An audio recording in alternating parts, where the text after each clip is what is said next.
Monday morning, and it's raining. A gray, melancholy day. On a day like this, maybe we can be excused for feeling gray and melancholy ourselves. We get into a mood, and the whole day seems to go badly. Don't you feel better when the weather outside is great? But what if you could carry your own weather within you? What about the social world we live in? Don't you feel better when you're treated better? That's being reactive to what we could call the social weather, the social culture. When you carry your weather with you, you can choose to be consistent regardless of how people treat you. That's what it means to be proactive. Being reactive is the opposite of being proactive, not taking responsibility for our own life. You always see yourself as a victim of the weather, of your moods, of someone who has it in for you.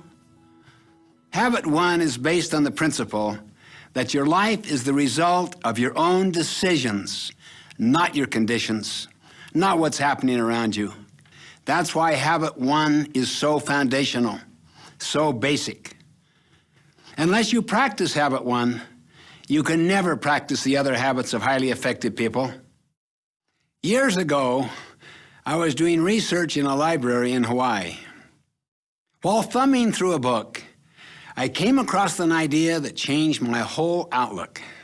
The author said something like this: between what happens to us, that is the stimulus, and our response is a space.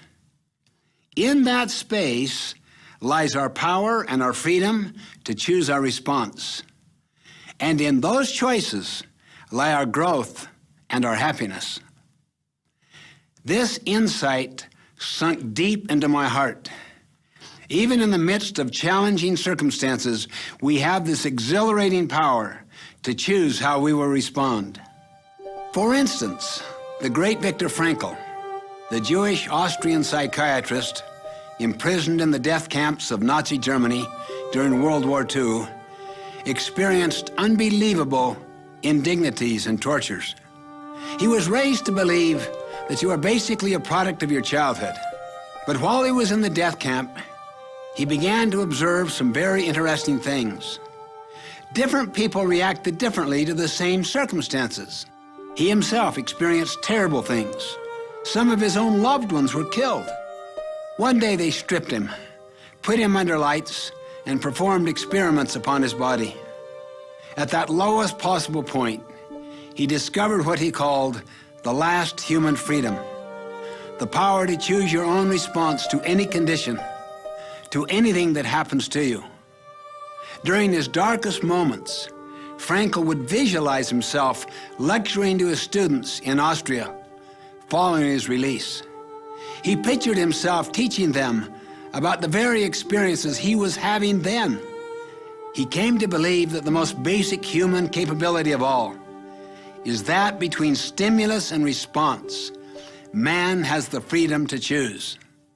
Frankl later determined the thing that enabled survival in the death camps was not necessarily intelligence or survival skills, but a sense of purpose, a contribution yet to be made.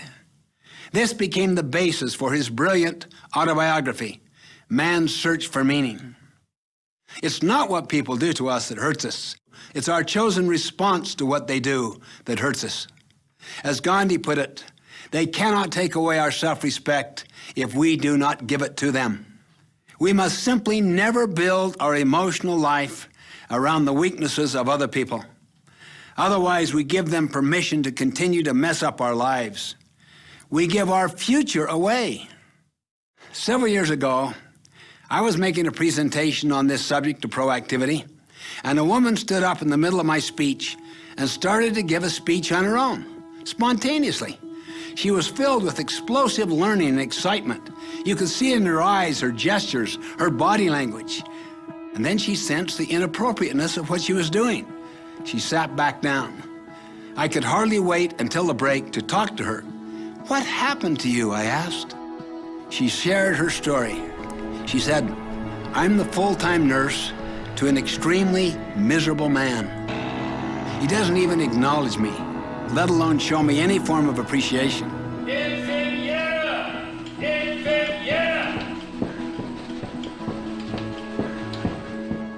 She went on to explain that this elderly man, entrusted to her care, was absolutely miserable and took his misery out on her.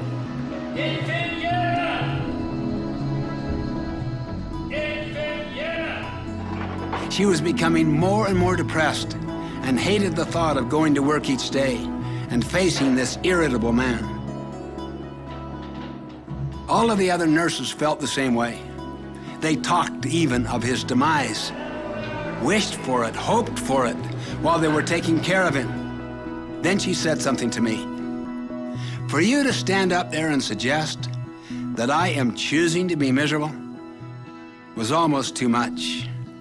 But then, listening to you, I suddenly realized that I do choose to be miserable. Before, I believed I didn't choose it. He made me.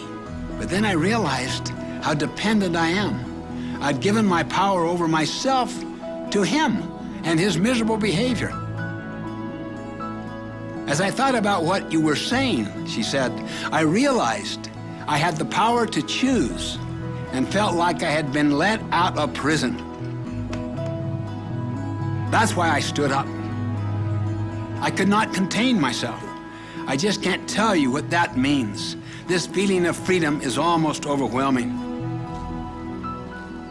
We have the power and the freedom to choose, to create our own weather each day.